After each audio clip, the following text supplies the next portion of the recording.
goals, dreams and goals, dreams and goals.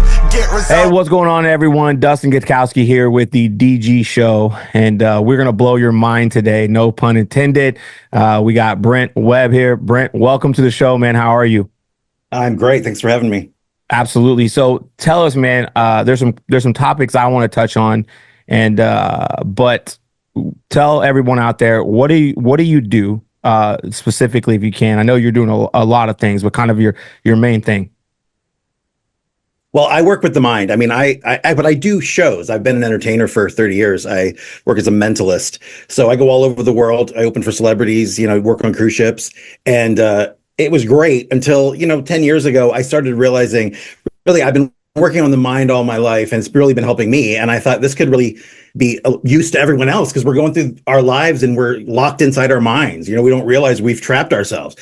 So I really started combining those things. So I do a hybrid. I mean, I still entertain, but I think, I deliver this message and give them tips on how they can start changing their life. So it's been much more fulfilling than just applaud me, which is what it used to be. Like, you get a standing ovation and then it's empty. So, it's just teaching people that, we have this amazing supercomputer. We're all born with one. It's literally the most sophisticated super machine ever devised. And it's like, when you buy a cell phone, a toaster, a mic, anything, they give you a huge manual and tells you everything about it, how to use it, right? You get this thing, you're completely on your own. Nobody ever tells you how it works. Nobody ever tells you how to focus. They tell you to focus, but they don't tell you how to do it. And they don't tell you, you've got this amazing machine that can change your life. So it's really just kind of getting that message to people. I do every podcast, radio, TV, anything I do, we talk about this because I think people right now especially need to know it. Yeah, and I agree. My life changed when I started getting my mind right. I think it's the most. It's probably the most important.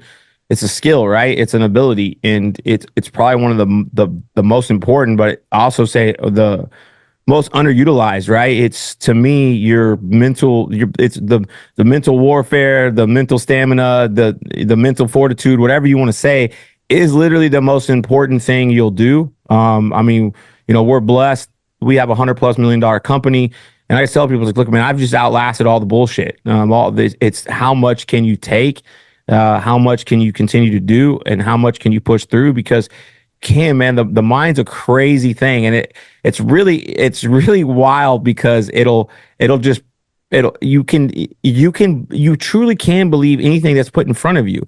Like, your mind will literally believe. It's like that. It's a cliche, but if you think you can and you think you can't, you're both right. And it's so true.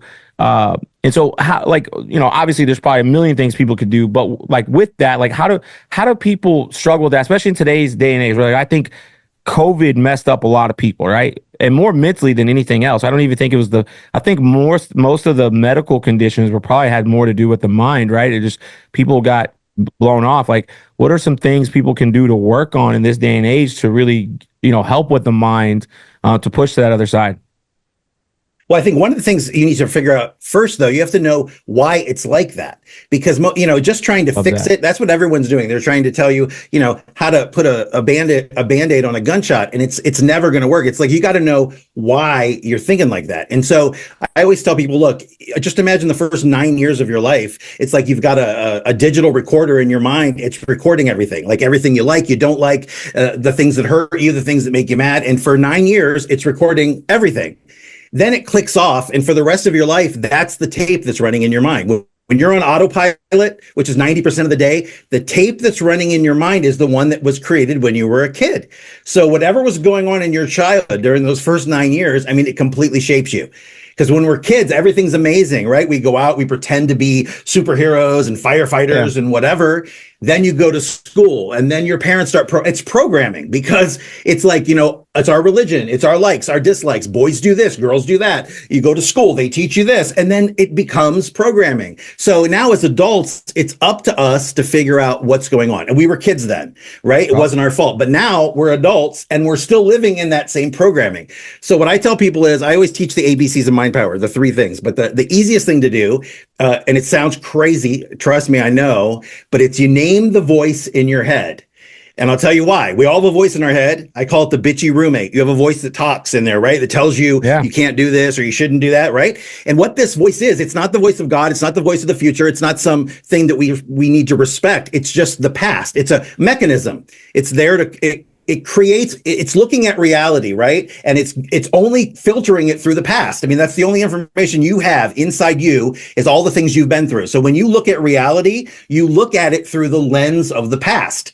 So two people can be standing looking at the same thing. They're seeing completely different things because one person this guy might look like the uncle that slapped you around when you were a kid. It completely changes, the inner world. So if you name the voice, you give it a funny name. I name mine Carl. Right. And what it does, it takes the power away. Instead of this booming voice, it's now, I look at it like a child, like a bratty little kid that doesn't really know what he's doing and he's not getting his way. And if you look at it like that, it takes the sting away because it's no longer this booming voice that you have to listen to. Yeah. I mean, that's a huge key. You don't have to listen to this voice that starts in your head. There's two voices. There's the voice you can make talk. Like if I said, say, boat inside your head. You can hear that, right? You can say that. You can do that. That means you're creating it. But then there's the voice. You're driving down the road and it says, remember that time at your birthday party when you peed your pants? Like, where did that come from? You didn't want to think of that.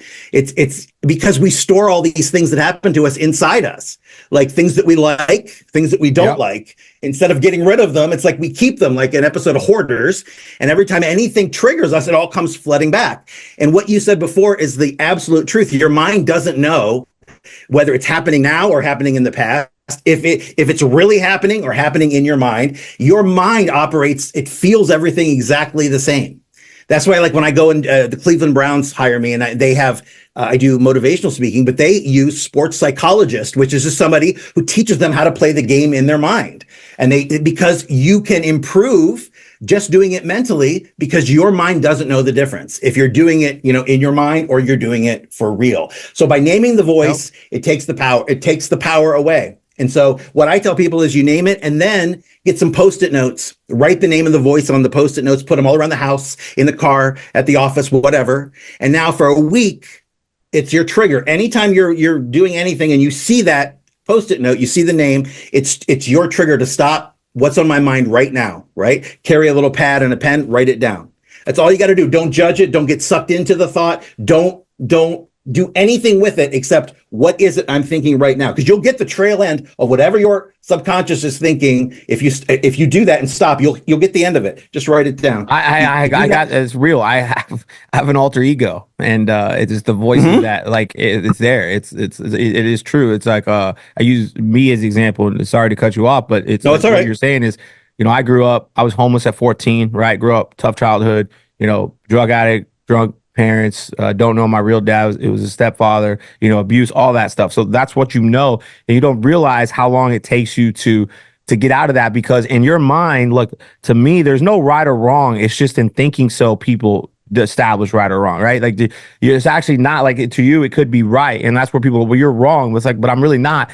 That's all I've ever known. And we laughed just because I had a funny name for it, Channing Tantrum, because you'd always throw these tantrums. So I had this, it was like, hey, Channing, my wife would be like, put Channing Tantrum away. He's not going to party. And it's crazy though, but it's true because you have that, right? And you have that in your mind of what you know. And for me, it's breaking those.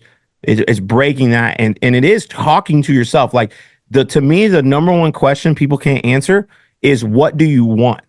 They can't answer that. Like if you ask someone what they want, and I think it makes you crazy going back to the mind, because you're on this constant quest to go work, to establish a career, to do all these things, to what? Make money or, advance yourself, but you don't even know what you want. So you're literally like a dog chasing a car. Like you don't even know what to do if you caught the thing because you don't know what you're chasing. And I think it literally makes us crazy and it makes us depressed because we're like, I didn't get what I don't even know I want. It's like, imagine that. It's like you're upset you didn't get something you want.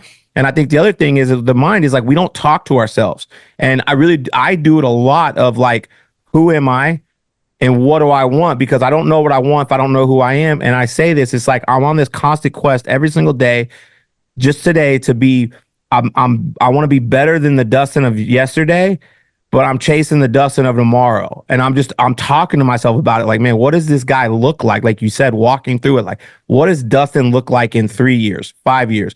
Like, how do I parent with a 16-year-old? How do I parent as a 21-year-old? And I play these scenarios in my mind.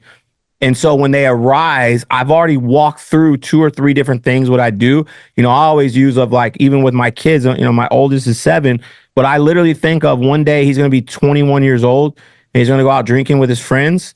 And like, how am I raising him now? And how are my reactions now that when he's 21 and he has the choice to get in the car with someone that's been drinking or, worse, himself drinking? Is he going to feel comfortable enough with me to call and say, hey, Dad, can you come get me? Even though he knows there might be consequences, even though whatever it is to say under. But I do think of those scenarios all the time, man. So it's crazy you say it's like talking to yourself, those people. So I love that. Yeah, I mean, you have to. Everybody talks to themselves. The problem is that most of the time it's the negative crap. Yeah. You don't even realize it because it's happening in the background, and that's what's scary. You're being run by a tape that was created when you were immature, when you were not logical. When some people were just surviving. They were trying to survive, doing anything they needed to do. So that tape running today is destroying your life because you're living from a place. And that's the thing. We can only live from our past. It's like a computer. It only, whatever information you're putting in, it can only make a decision from that information. So your past is the decider. That's the problem. Most people look at the future, like I said, through the lens of the past. So talking to yourself, affirmations are great. If you hear yourself saying, oh, I'm stupid, or people say things all the time. I hate my life. I'm so stupid.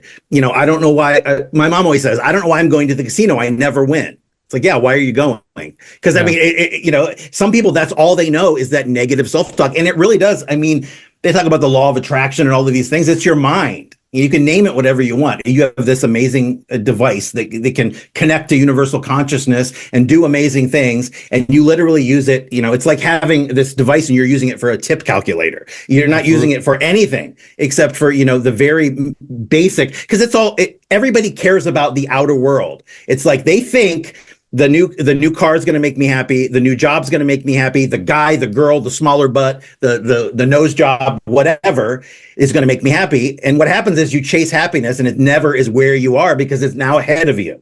And so happiness is an inner thing. If I said, go out and get me a pound of happiness, where are you going?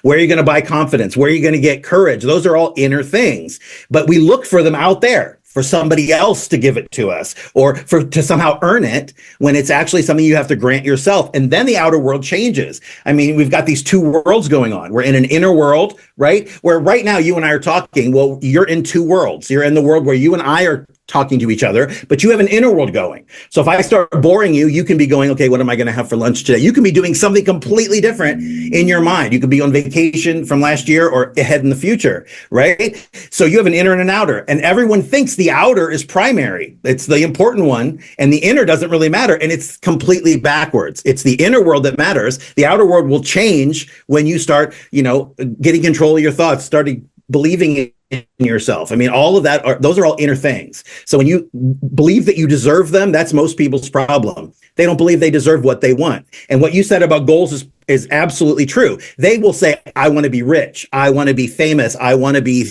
this or that, but that's not a goal. That's just a general, it's a dream. It's a daydream because there's no definite path there. If you said, I want to be worth, $200 million and live here and do this and do that and whatever, that's one thing. But they don't. It's a very general thing. Yeah. And without being focused, you don't have to be focused on the path. You have to be focused on the destination because it's what you said almost to a T. You become the person you want to be. How would that person act? If I had $20 million, what would I do different? How would I hold myself? What would I do differently? And then you just start kind of acting as that person. And it's where I think where fake it till you make it really comes from. It's not fake it till you make it, buy a fake Rolex, rent a Mercedes and make people think you're rich until you get rich. Just act as if. Believe it yourself. Right. Yeah. Start to believe it and feel it.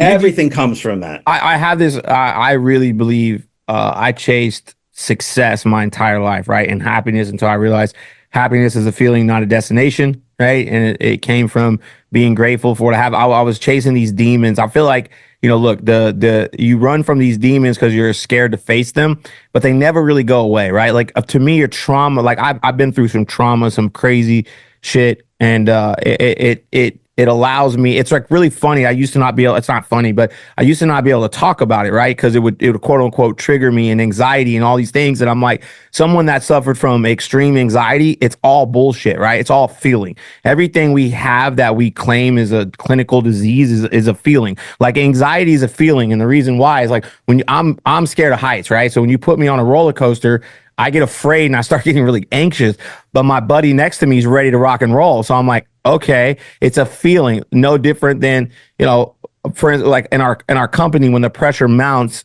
it doesn't put any pressure on me because I'm ready for this moment. But I ran from these demons my whole life. Like I didn't want to talk about this or my childhood, or this would trigger me and that would trigger me. And the reason it didn't trigger me is because I never accepted it. Like I never was able to say, hey, these are there. They're coming for me. Turn around and deal with them. Turn around. Like, I know you're there. Now what? Let's go. Right. This is a part of who I am. And I really accepted my reality. Okay. This is who I am. And I am a loser. Okay. Here's why. Here's the fundamental things. I'm a loser. I haven't done X, Y, Z. I'm not the person I'm supposed to be. I chased more of goals. Like you said, I want to make 100,000. I did that. Okay. Now what? I want to make 200,000. I did that. Wait, now what? I'm the same piece of shit guy I was when I made 20,000. So the money's not the problem. I'm the problem. And so I just really sit down with myself and say, I have these demons. They're not the person I want to be. I want to change who I am. And I really felt like once I started focusing on who I was supposed to become, that's the real goal. And I feel like people are scared. Like you still want goals, right? You still got tactical things that you could get through, but it's more grounded in the person I want to become. And I really like my moral compass is the father, right? Like I firmly believe I've never in my life met a bad father who's a good person. I feel like as a like that's what you're put here to do. That's what I felt like it was. Is like me and my wife are raising our kids. I love being a father over anything in the world. But being a father has helped me with patience, caring for other people, gratitude, all the things that I feel like if we had this type of stuff in the world, like if we treated strangers like we treat our kids or our people that work for us or our family, like the world would be a way better place because you don't just look to give up on your kids and all these things. And then I say this that, there's so many people in this world that they don't set goals because in their mind, back to what you're saying, is the fear of failure, right? It's like if I don't create these goals, I never actually fail. I don't. Oh no, I didn't fail because I didn't even have goals. Well, then you wake up and you're 50, 55, whatever, and you literally did nothing with your life, and you look back and go, well, it just wasn't in the cards for me. It's like, well, it was, man, but you decided not to play them. You didn't even look at your hand. Yeah, it's absolutely true. I mean, the fear of failure. Fear is the biggest, dream killer in the universe because it's literally the thing that stops everybody. Fear in one way or another. And again, it's all from your past. I mean, it's things that happened to you in the past. It's coloring your present and it's changing your future. So without the right mindset, the ability to be able to look at what you're thinking objectively, because you're really the consciousness behind it. You're not the voice, because if the voice was talking and it was you wouldn't know it was talking. I mean, it would be you. It's not you. That triggered voice that comes on, you're the consciousness that's behind it. So that makes you powerful because you're actually in a seat way back there. You're not, you're the soul in this body. So you have tremendous power, but you have this monkey that's crazy up in a cage in your mind. And what we learn to do over time is kind of lay down to it and let it go nuts and let it throw shit everywhere and go crazy. And we don't think we have any power when in reality, we are in control. So it took repetition to get in whatever mess you're in. Like, for instance, I'm on a diet. I'm losing weight. But I'm here because, the repetition of eating ice cream and Doritos for years, right? So repetition. What's your favorite ice cream? What's your favorite ice cream? Mint chocolate chip. Oh, let's go. But now I don't even eat dairy. I mean, I became a vegan. Things like that are all mindset things. Like we were talking before. I mean, I was addicted to pain pills. I was addicted to alcohol. I was, I had cancer. All these things are mindset things. And like you said about money, my whole life, I had exactly the same mindset as you. I mean, when I grew up back in the 80s, it was all, big money. All the TV shows were, about rich families. And I thought, well, that's the way to be happy, because look, these people are, they're rich. They cheat on each other. They lie and steal, and they're always, smiling. And when I got the sports car and I got the mansion and I got all that stuff in my 20s, that was really when I started drinking and everything, because it was like hollow. I thought, this is going to make me happy. And when I finally got all those things and realized I was not any happier, it was a shock, because my whole life had been that up to that point. So yeah, I mean, we need these moments in our life. People like you and I who have been through things. Some people are made or they're broken in those moments. And so for the right person, they're forged in that, like, steel or iron or something. I mean, it forges you. Some people just fall apart, but there are certain moments that kind of, where you go, okay, I'm not gonna take this anymore. And you start talking to because you are in control. You just don't believe it. You think that, life's happening and you're kind of a participant, but you have a huge amount of control in this situation. You're kind of co-creating things. Absolutely. But you don't think it. You don't think that you have any power at all. We think we're so weak and we're so individual, which is the problem. We're all connected to each other. We're all connected to consciousness, but they like to tell us we're, black, white, gay, straight, man, whatever it is, man, woman. It's always this division, because it's much easier to control people when they're all divided against each other. Exactly. So you create emotion. Yeah. You create this whole war on something, right? War against each other. You do. Did you, your cancer, you beat it? 20 years ago. Yeah. Congrats, I had lymphoma. Man. And it's one of those moments, you go in and I was in Vegas working, and it's like, you've got stage 3 lymphoma just out of the blue, but it's the way you look at it, because if somebody tells you get the wrong doctor, if people that are really in bad shape, they get these horrible diagnoses, and many of them, like 95%, I think they say, die within that allotted amount of time, because they believe it. That's how powerful belief is. They believe it. Yeah. As soon as you believe something, man, it good or bad. And the problem is we believe mostly bad. It's like 80% of what we think. 90% of the day we're on autopilot, okay? We have 50,000 thoughts a day, and 90% of those thoughts, somewhere around 85%, are negative. So just think about it. It's like you're constantly just building this negative world around you, and then wondering why you keep getting negative things. Man, and I want to touch on this because it was something you said that I think is very, well, a few things, but kind of the lines that you're going on. One is, you mentioned the struggles you had, right? And what was literally, we have this workout group every morning, and someone says a good word, and it was a John Maxwell quote, right? Which is phenomenal, is that if I wanted to impress you, I would tell you about all my successes. But if I wanted to teach you, I would tell you about all my failures, right? And I have a philosophy that I've literally failed my way to success. And you were kind of talking those struggles. And I thought it was something really cool that you said, man. And first of all, I'm proud of you for saying that and going on your journey, because I think it's such an important journey in life. Was you mentioned the weight loss journey. And so, you're a mindset coach, right? Like what you do. And you're saying yourself, like, I have these same struggles, right? This is what I'm doing.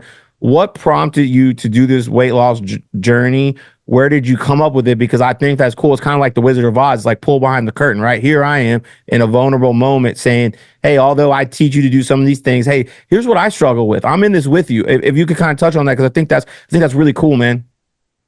Yeah, I mean, the thing is, everything I teach is because it's worked for me, it's worked for students, it's worked for my audiences over the years. I never teach anything that I've read about that I don't know if it works. And I think you have to share your struggles, because what you have went through and made it through is somebody's biggest moment they're facing right now. And by saying, look, I've been through that and I know how tough it is, but I got through it. So my whole life, I was always, 250, 280, but how it is when you're young, it doesn't really matter.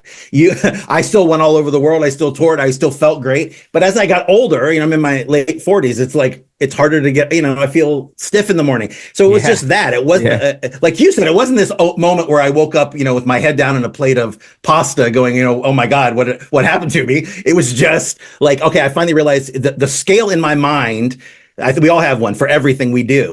And it's like, when that scale in my mind tips just slightly in one direction or the other, I'm going to go with it. And when it finally went, okay, we got to get control of this. it's time. And plus I know how to control those things. So now why not face the one thing I never really had to face? I mean, like I said, I was always just a bigger guy, but then I thought that's a mindset thing. You're always a bigger guy. It's the way you are. You have broad shoulders. That's bullshit. That's the shit you tell yourself so that, you can keep eating chocolate chip ice cream Absolutely. and Doritos. So you have to tell people. I think it's great. I mean, people like you, people like me, people that can be vulnerable, because it's not easy to say, look, I'm sitting here, I weigh, 270 pounds, I'm bald, but I feel better and I'm in more control of myself than I've ever been. So That's see, awesome. nobody on the outside can affect me. And that's what people, if you're watching this, just know you have the power. No matter what anybody says to you, it's your responsibility to accept it or not. You don't have to take negativity in, and I've worked with so many celebrities, and I'll tell you, they understand the mind. Like Joan Rivers was great. And, she used to put on a cloak in her mind, the cloak in Harry Potter, the invisibility cloak, but she put on one that was like invulnerability. So in other words, she'd go into a room early in her career, and, people would tell her she's not funny, she's not this. Before she would go in, she would do this, just, I'm putting on my, and she wouldn't allow they would say shit to her, but she wouldn't accept it. She wouldn't take it into her inner world. It's powerful because, we live so much of our life, trying to make other people think this of us. It's like we all have these different versions of us. There's a version for our family, a version for this friend group, it's like we have all these splintered versions because we've created this fake version of ourselves, this ego, this psyche that's just not real. So doing what you're doing is perfect. It's talking to yourself. It's not just accepting this is how it is. It isn't the way it is. The way it is however you want it to be. So when you start making that conversation with yourself, that's why I tell people you have to meditate. You have to sit silently for a couple of minutes every day. I meditate twice a day for 40 minutes. And I do it only because it works wonders in my life. Because I'm going to London next week. I'm doing a transatlantic cruise, and I'm doing all this. I wouldn't get up at 1 a.m. and do 40 minutes of meditation if it did not bring a lot of benefit to my life. And it does, because today's fast-paced world is so crazy and so scary for most people that sitting alone with yourself for a lot of people is like the scariest thing. Because the voice in your head, that trigger, that bitchy roommate that's going to talk, it knows everything you've ever done. It knows all the embarrassing stuff you've ever done, right? It's also the thing, it will use that against you. That voice will. I mean, it doesn't want to be fixed. It doesn't want to be dominated. You have to look at it like a person, like an adversary, it's you versus this old rusty tape, right? Yeah. You got to elevate. You got to level up. And the faster people understand that your mind, look, the mind, and people take offense to this, but yet they choose to live the life. It's like an average life. Your brain, your mind is meant to be average. It's actually meant to survive, right? Like, that's why when you walk into a place that feels uneasy, you get that little anxious feeling. That's why when maybe something doesn't feel right, you're like, this doesn't feel right. You have those spidey senses, right? That intuition, that gut feeling is that your mind is meant to make you survive, right? You get enough sleep. That's why you get tired when you're tired, right? It's when you wake up, when you're sick, your body starts to fight these things off. It's because your body's meant to survive. You're not meant to do these other things, right? And that's why if you want to do, and I love people are like, oh, well, everybody's doing it. Well, if you want the life that everybody lives, then do what everybody else does. And so if you don't want that life and you want to do something different, then you have to do something different. And it starts with the mind. But the crazy thing is you can create and break these habits. I use myself is that I went on my weight loss journey. I've worked in health clubs my whole life. I've always been pretty fit. I got an injury and really got depressed, gained a bunch of weight. I was always around 200. I got up to 250. I felt like crap, but I told myself I'm busy at work. All the bullshit you tell yourself, right? Because it makes you feel better because you tell yourself these things and you feel like you're buying excuses, but nobody else is. Everyone else saw I was fat, right? And no one really cared. But I told myself I wasn't. And I took photos that didn't make me look fat and didn't post the ones that didn't because I was pretending to live a life, but really deep down I was miserable. And I remember one day, took my shirt off, took a photo, and was like, man, this is it. It starts today. And I started this workout group, but I wake up at 5 a.m. every day. I hate that. I literally hate waking up at 5 a.m. I cold plunge. I do a 45-minute workout. I dry sauna. I meditate. I do my stuff. And then, obviously I try to eat better and do those things. And I do that 6 days a week. And sometimes I'll work out on Sundays or get 2 days in. and it's hard, right? It's there's still days. It's been 2 years. I'm back down to 200, but I still don't want to wake up and do it, right? Even though all this time, but what I know is I'm a better version of myself. I'm inspiring those people that work out with me. There's 10 to 12 of us. They inspire me, right? I've been the most focused I've ever been. And the key is there's shit that I absolutely don't want to do, but I know I need to do it. I now get it done. And on the other, there's stuff that I really want to go do that I know I shouldn't do, and I don't do it. And why? Because for the last 2 years, my brain's been trained, hey, bro, it's 5 a.m., get your ass up. Hey, you don't want to work out? You're getting up anyways, right? Like, there's a non-negotiable. And what that allows me is my first 4 or 5 moves in the morning are all telling me you're going to do this. So when something at noon comes up, I'm like, man, this is easy. Let me just go ahead and do this. Let me knock this out. And I've been more self-disciplined. I've been involved in more things, been able to finish more things than I ever have in my life. And I'm like, because I had to trick my mind into it. And before it'd be like, nah, I don't want to get up. I'll do it tomorrow. And I'm like, man, yesterday you said tomorrow. And that keeps stacking it up. And then eventually you get in those habits of it. On the flip side, man, when you get involved in this, I almost feel weird when I don't work out. Like if I'm traveling and the schedule's just super weird and I don't do it, it bothers me. I have to figure out how to get it done. And so this is a part of my schedule. Like people are like, it's just working out. I'm like, no, man, it's not. It's more than that for me. It's mental clarity. It's my meditation. It's everything I'm doing. And people just, I think they don't realize that how much your life can just become average. You can wake up and be 10 years down the road and you're literally have been doing the same exact thing for the last 10 years. And then you wonder why your life never advanced. And it's a scary place because we're naturally wired for that. Like we're just naturally okay with being okay, man. And I spent most of my life like that. Yeah, and repetition, like I said, is a superpower.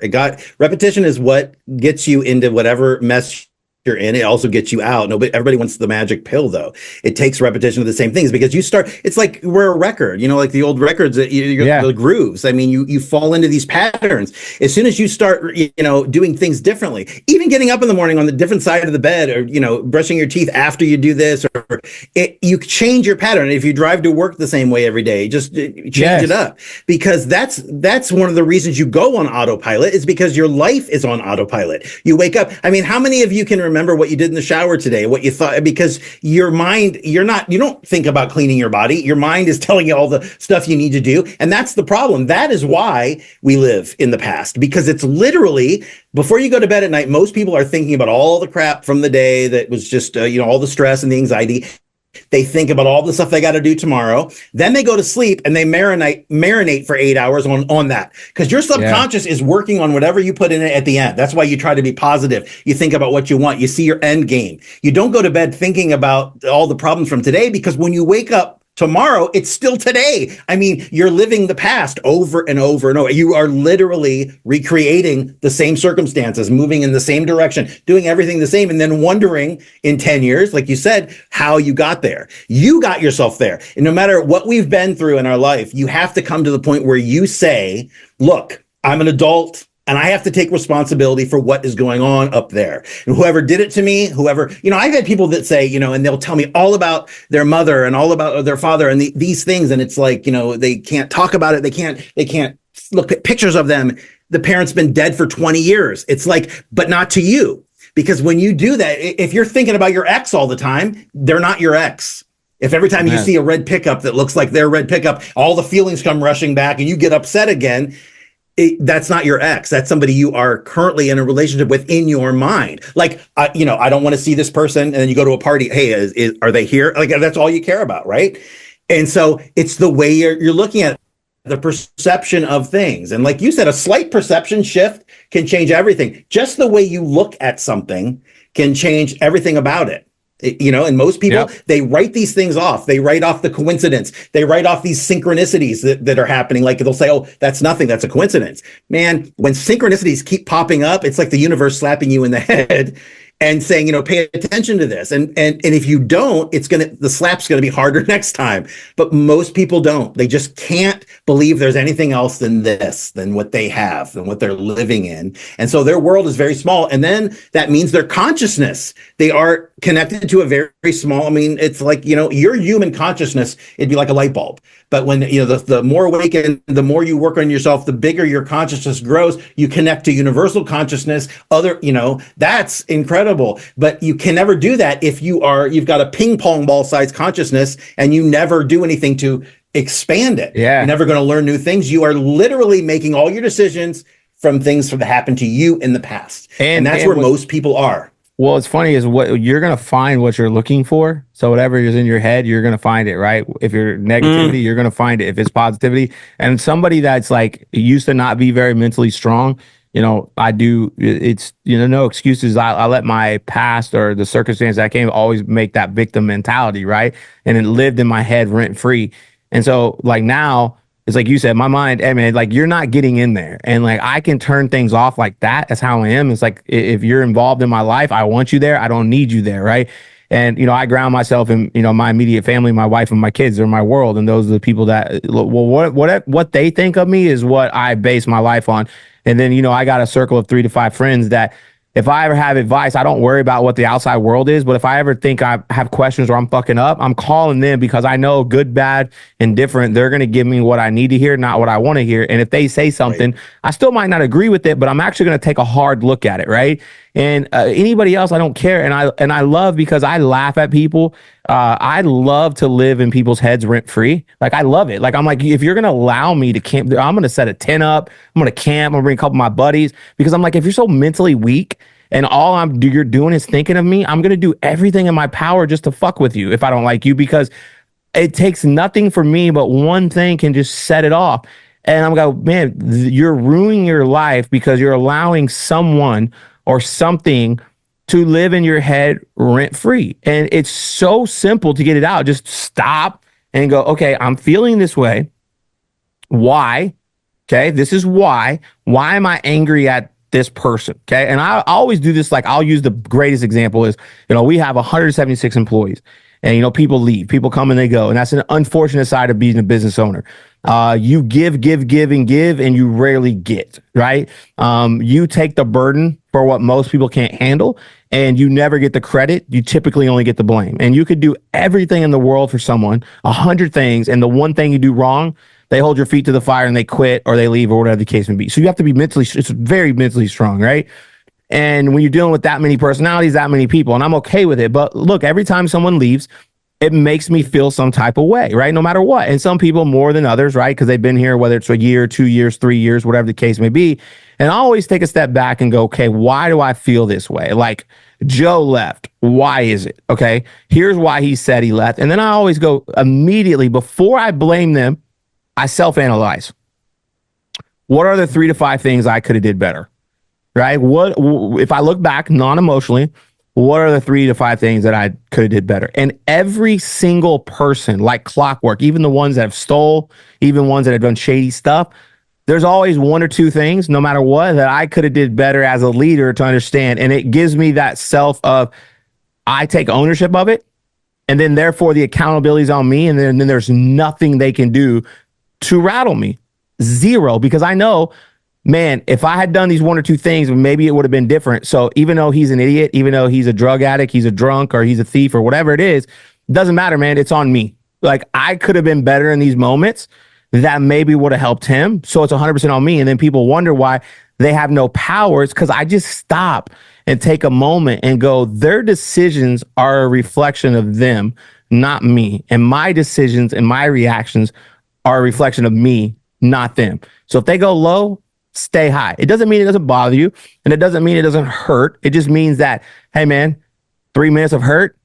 I took ownership. I move on. And then I watched people outside and friends, and they get so wrapped up in it. I'm like, bro, who gives a fuck? That was 3 months ago.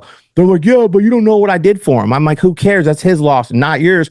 Move on. He's going to be a loser for the rest of his life. Like, he'll be fine. Look, wake up in 6 months. He's still going to be a loser and you will be too if you don't get over it. Right. And so I think it's just like, if you're letting someone or something live in your head rent free, you are going to lose for the rest of your life, because odds are that person's just living their life and they're moving on and they almost know it and they think it's comical. And I think you said it with like dating, like your ex. Well, why does your ex pop up every 2 to 3 months? Because you let them. And they know they can get away with it. They know they can do it, right? Why does that person rattle you? Because they know they can. And so you've got to just sit back and talk to, what you said, the brat, Carl, whoever it is, and go, man, why are we feeling this way, Carl? Well, hey, man, we really love that person, or we really like that person. We wanted to help with that person. Okay. Well, you didn't. And you won up until this point. So what are the things you could have did? Okay. You could have did this. Okay. I could have been a little bit better. You don't have to admit it to anyone. You know what? Move on. Wish them the best. Let's go. And if you just did that, you'd be so. That's why people are like, why are you always so excited and so happy? Because I'm like, no one's living in my head rent free.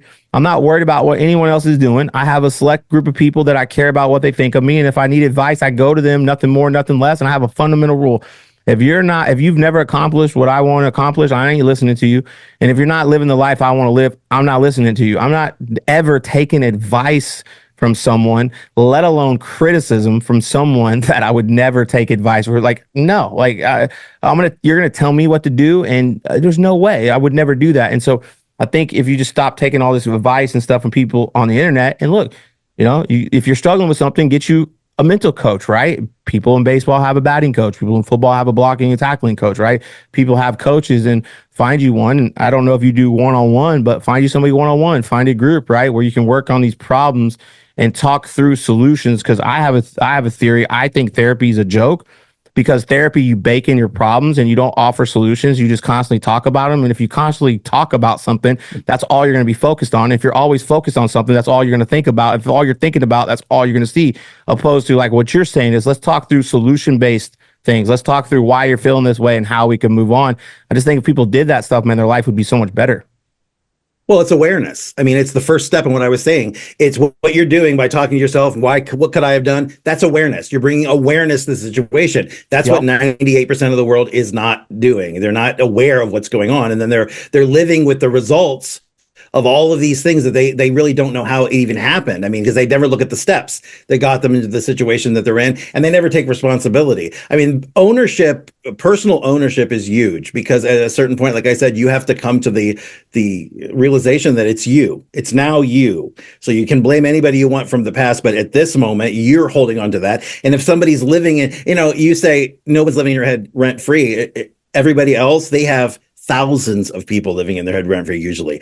And, we have this tendency to label people. I mean, we do it with everything. Yeah, it's like we do. You label pine trees, and now you don't ever see individual pine trees. When you see a tree, it's now, that's a pine tree, that's a maple. We do it with people. This is a bitch. That guy's a drunk. Maybe he never drank. His dad died the night before, and you saw him in one moment, but we do that. And so now for the rest of your life, you're seeing that person through the lens of what you saw that one time. And that's what we do with everything. So the more you can let go, and I agree with you in my seminar, I talk about it, and therapists hate me, but it's the absolute truth. How do you feel when you come home from the therapist? You feel like crap. Terrible. Why? Because you just brought up all of the feelings, all of the emotions, and because your body doesn't know the difference, you just lived it again. Exactly. You just lived it again. And you're not going to be over it when you get home. You're going to be over it maybe in 3 or 4 days, and almost in time for your next appointment. So you're going to perpetually live in that state, because you're getting charged by the hour. They want you to go on for years, because let's fix this, let's fix that, let's do this, let's work on that. It's bullshit. These things will leave you automatically. Meditation can help, but when you start becoming aware of what's going on, these big scary things you've been afraid to look at your whole life, they are literally will disappear. Because it's like anything that you big scary thing you drag into the light and you finally look at, it just goes away, because it's no longer, it doesn't hold the power. So yeah, awareness is key. Just what's going on up there? What's the voice saying? Why does this make me feel that way? Exactly what you're doing is the right thing. Like, 100%. why does this make me feel like that? What could I have done differently? And you put yourself, and again, you don't go deep into it. You don't want to feel a ton of emotions, because when you get sucked into something, the thing about what I teach is it's teaching you to put brakes in that tape, Yes. that old rusty tape that's running 90% of the day, right? If you start doing these new things and regrooving your record and trying new morning routines and doing these things, all of a sudden there's now gaps in that. When that tape starts to run, it's no longer this old tape that just runs automatically. And so when something happens, something dramatic happens, and maybe somebody who really triggered you in the past, and this situation comes up, all of a sudden it seems like things go into slow motion. It's like you're in the zone. And now you're able to be in this position of power instead of they say something and I'm sucked into it. And now it's a week later. I don't even realize I've been completely oblivious for a week. And now I realize it, right? So instead, they start and you are standing in your power and you decide, look, is this worth my peace? That's all you have to say, because I can tell you 99.99% of the time it is not. And so that moment that gave you this ability that gives you this moment seems like nothing, right? It's just a moment, but it will change everything, because now you are cognizant enough to know there's something happening in front of me, and you can say, do I want to get pulled into it? Do I not? But you can decide. See, most of our lives, there's no decision. This happens, we're in. And it's over. And then it could be an hour or a week, and you are completely just wrapped up in it. I mean, I've seen people, you're driving, right? And in their mind, they're having an argument with when I get home, I'm going to tell my wife this. And they're literally doing her part too. And she's going to say this, and I'm going to say that. And right?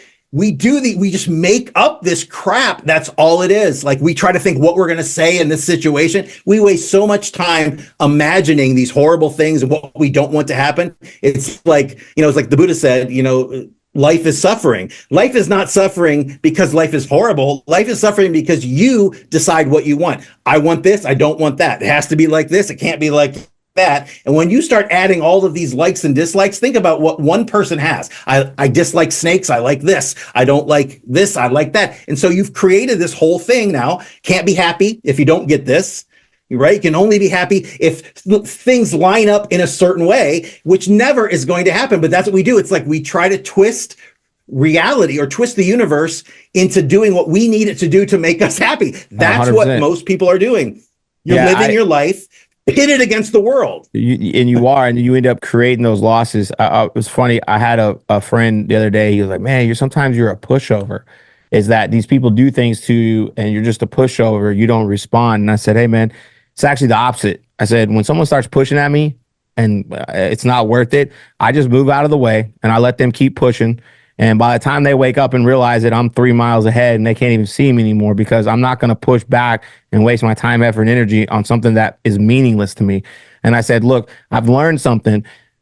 The only revenge, man, is have so much success that they wish they were you. And so just because I don't respond to them doesn't mean I don't respond to them. There's bulletin board material. There's stuff up, because there's only one thing that separates winners from losers, and it's the scoreboard.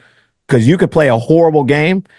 You could make a ton of mistakes, but you could win in the end. I don't need to win the first quarter, the second quarter, the third quarter. But when that clock strikes 0, I got to win, right? And that's the only thing that separates people. And so I'm playing the long game. I'm watching the whole thing. I'm playing play by play, but I'm watching the entire thing, because I realize people are like, oh, what separates winners from losers? I'm like, it's a scoreboard. When the clock strikes 0, what does it say? That tells you who the winner is, and that tells you who the loser is. And so I'm not going to get caught up in those antics. I'm going to keep focusing on winning, because that's what I do.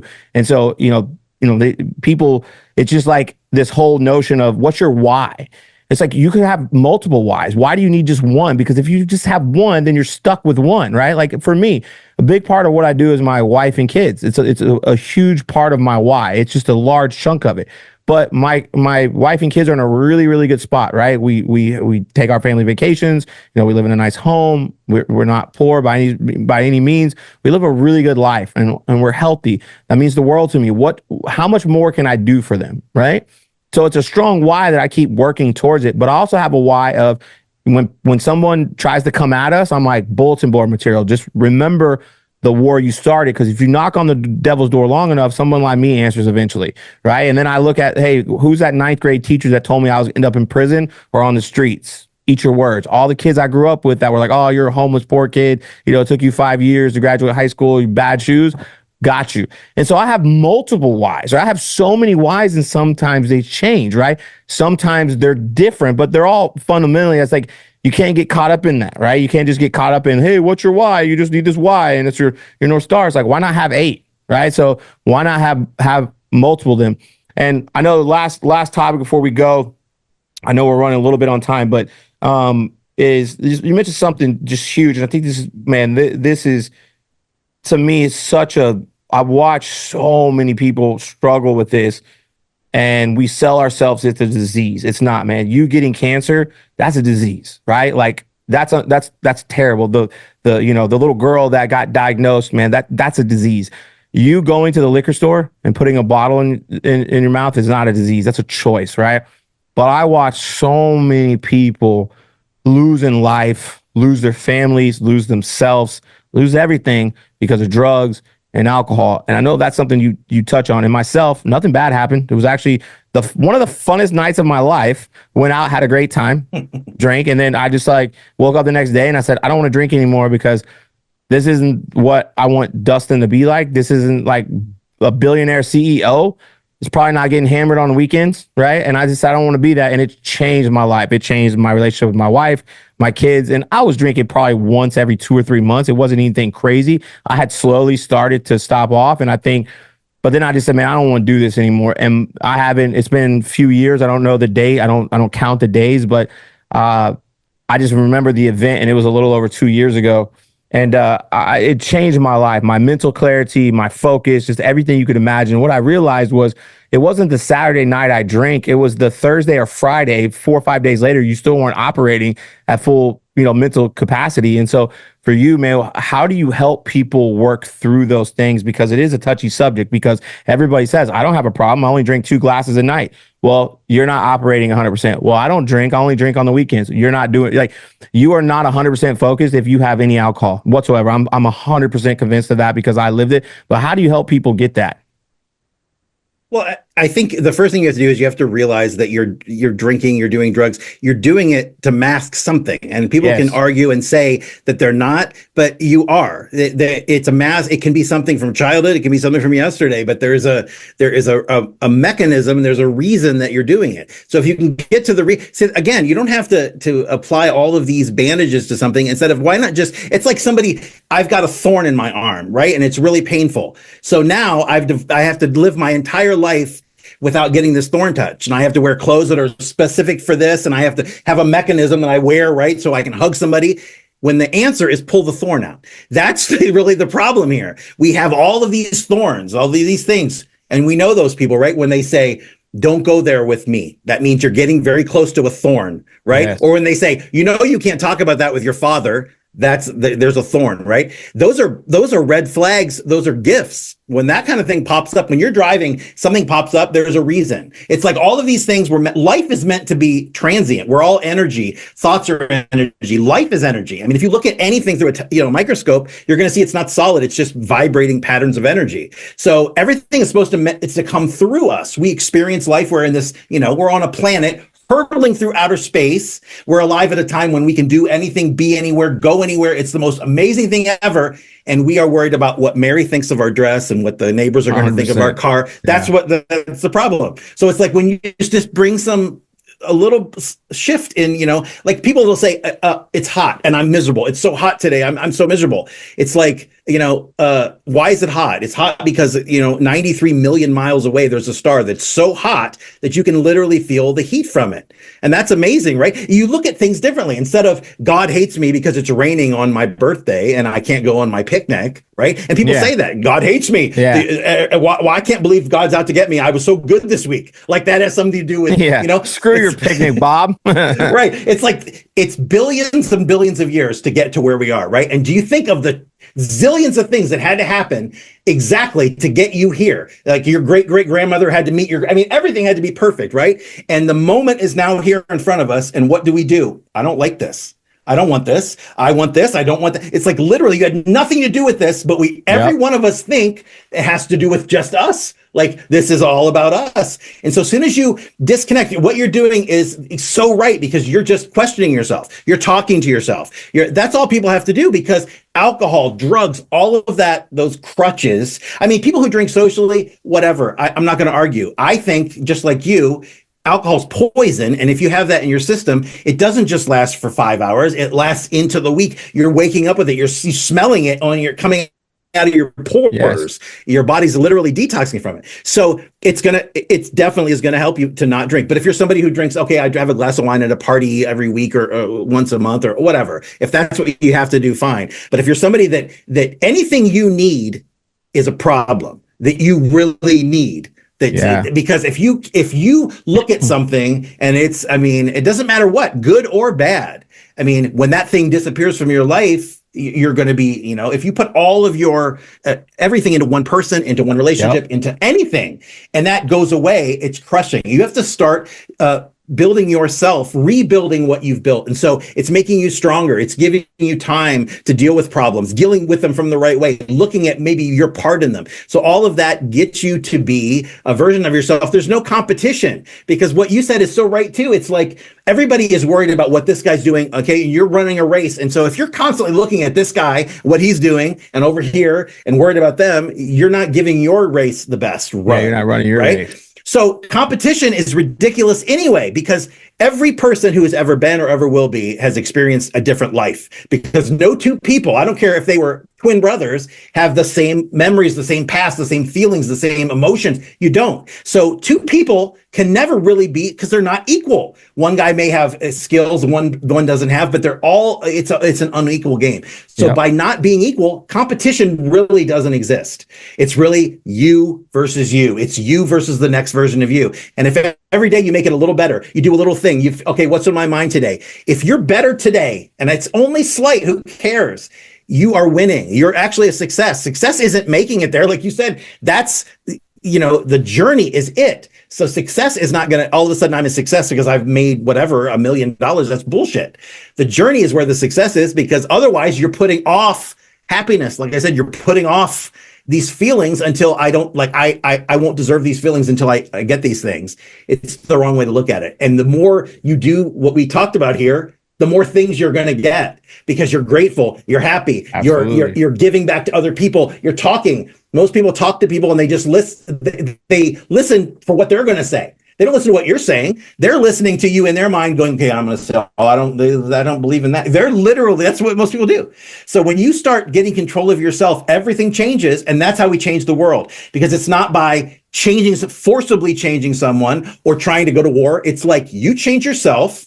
People see that you've changed. They get inspired. The people around you, they start to change. People around them, and it becomes, it changes the world slowly. Absolutely. That's how it really works. It can't be by force. It can't be, by anything other than you change, and now you inspire other people, and you have to be okay with it. You have to be okay with that. Yeah. How they do it is up to them, but all you can do is be yourself. I've literally struggled. The funniest thing is, I have a complex that I think there is not a person on this earth that could beat me in anything when I'm mentally strong and I'm doing what I do. There's nobody that can beat me, that I feel like I'm the most unskilled person and I have the least amount of talent. I have to work everyone. And if I don't, everyone's going to beat me. Like, it's literally my struggle with it, right? It's like, hey, I think that, so then I focus on what can I control? Well, if that's true, if I'm on and I stay mentally strong, then there's no one can beat me. So I need to just focus on that, right? If I do the right work,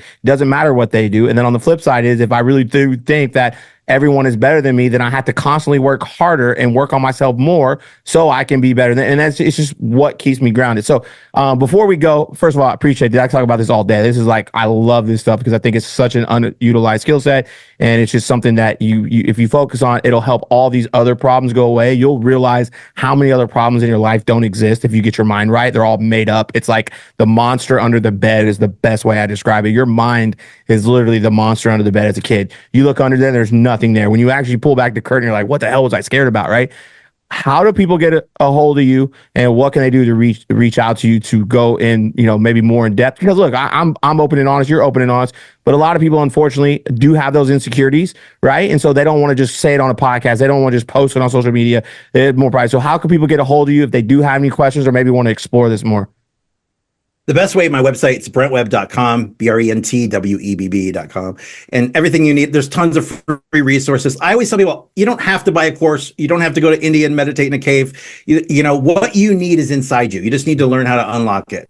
And it's really unlearning. It's unlearning all these things that you've learned over the years that are wrong. It's not about adding a bunch to your life. That's why, it's less stressful, because you start removing things, heavy things that have, been weighing you down. So, and then the other thing I always tell people is meditation is key. So I came up with a free meditation course that just teaches people who've never meditated. Look, this is how you sit. This is what you do. This is how you add time. It's meditationminicourse.com. You can download it. Nice. And get you started, because I really think you have to have some form of meditation in your daily life, because otherwise you're not ever connecting to yourself. You're letting the outer world control you, and you're never sitting in alignment with purpose or with your soul. It's just like, you live in this outer world and you don't go in. So meditation, I think, is key. And I love that you meditate. A lot of people, they find it so impossible to sit still, but over time, like anything, you work on that muscle, so to speak, and you're going to have this amazing power. The power of focus is incredible you get from meditation. Absolutely. Well, man, we appreciate the time. Thank you so much. If anybody, if you're looking for this, get into, reach out, could definitely help you at least have a conversation, right? Because there are options out there. And if you work on this, I just say all the money you spend, whether it be exercising, you spend on, games or entertainment, this is something that could literally change your life. So make sure you reach out, make sure you get it done, and look forward to this one airing. And that's all for today, man. Thank you so much. We appreciate it. Hey, I appreciate it. Thanks for having me.